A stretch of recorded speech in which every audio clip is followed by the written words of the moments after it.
SMB versus Terra Firma sa first game. No bearing for the Jeep, pero for SMB, they want that number 1 seed. Kaya nga the usual sila sa kanilang opening lineup. Death 3 is there with CJ Perez and Bronjal to spread the floor.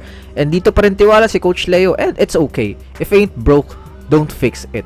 Tsaka ito rin talaga yung ideal kong starters for them Kasi grabe naman yung bench nila kung tawagin man ng aging yung nasa unahan. Pero the no-bearing team is titingin tayo ng positives na lang Like itong si JM Bravo na naging surprise this conference. Pero hindi lang talaga na-hype kasi hindi na ako convert into winning. Pero I think yung type of play is perfect talaga maging role player sa mga contending teams. Can be a good support sa 4 position. Na-showcase din naman ni Maverick yung kanyang creation, pero kasi yung construction ng roster is wala talagang identity. Like, meron ba silang go-to guy, tapos magiging supporting cast yung lahat. Kasi yung roster nila is halos collection ng mga good role players. Pag nilipat mo sa ibang team, mas okay Depende sana kung yung level ng Aham Nisi Brothers can uplift sa kung ano yung ginagawa ni Calvin Abueva for Titan Ultra. Sa first period na kasabay sa scoring yung Jeep, pero in the second quarter, pagpasok ng second unit na malakas pa rin, pwedeng maging first 5, lumayo na yung SMB. And masasabi natin it's over na agad. Sa bench ng SMB, 5 sa kanila double figures, plus game high kay CJ Perez with 26 points. Maverick Aham Nisi with 20 points off the bench. Andyan pa rin yung scoring, pero I don't think na he can be a carry right now, katulad nung ginagawa niya sa early days ng Converge. Panalo ang SMB 135 to 115. Sa second game, Converge versus NLEX, and kudos sa Road Warriors kasi kahit importante yung game na to, aiming sila for the twice to beat incentive, is pinahiram pa rin nila si Robert Bolick sa bansa. Country over local league yung ginawa ng NLEX, so respect to them. They also start this game with 3 bigs to match Converge, and for the 5er-Xers, they opt in with Winston over Stockton. Pero laging kong sinasabi sa inyo na he is better coming off the bench. Tingnan nyo dito, magiging point of attack siya ng offense with Torres na just stepping back and shooting over him. Buti talaga is nababawi ni Juan sa offense ng Converge, creating in this PNR action with Larry Muyang. So napapansin naman yun ng coaching staff kaya early rotation agad sila sa tao. And nagbago rin yung minutes ni Arana. Buti naman, yung napapansin natin last game is ganun yung nasa board nila. So far maganda yung ikot, 18 to 17.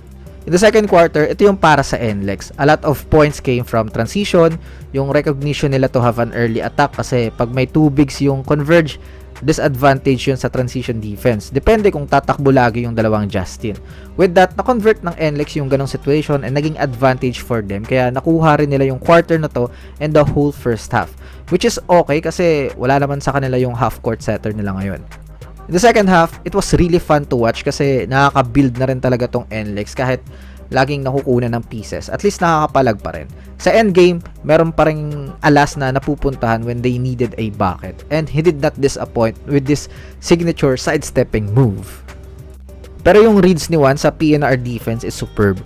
He points at Justin na iget na si Torres kaya na-force na ibigay sa roller and andun si Juan, resulting to fast break points para sa Converge. And here, bakit mas gusto kong si Alec yung partner ni Juan sa backcourt? Kasi mas matigas yung perimeter din nila Alas na yan pero napigilan nila. Another fast break for Juan and Converge para makuha nila yung 1-point lead. Though kahit mag-settle yung Converge sa half-court offense, lamang pa rin sila lalo kapag sa poste. Kaya dito sila pumunta. Mintis nga lang si Arana pero may Baltasar in the offensive rebound. And 1. Tapos magkakaroon ng 4-point lead yung Converge. Tapos dito lalabas yung halaga ng 4-point line sa PBA. Policarpio sends the game into overtime. At sa overtime, doon na yung point of attack ng Converge kung saan sila may advantage. Gives the ball to Arana in the post. First points in OT for Converge. At Juan Gomez de Leaño seals the deal for Converge. Make this 3-point shot. And it's all Converge sa overtime period. 107 to 95. Juan Gomez de Leaño with another triple-double, 20 points, 13 rebounds, and 10 assists. Justin Baltasar with a monster 2020 game, 25 points and 24 rebounds. Justin Arana with 19 points. Nothing much to say for NLEX kasi they put up a good game. Could have been a different story if may Bolick So, a game pa rin and a positive note kahit hindi nakuha yung twice to beat advantage.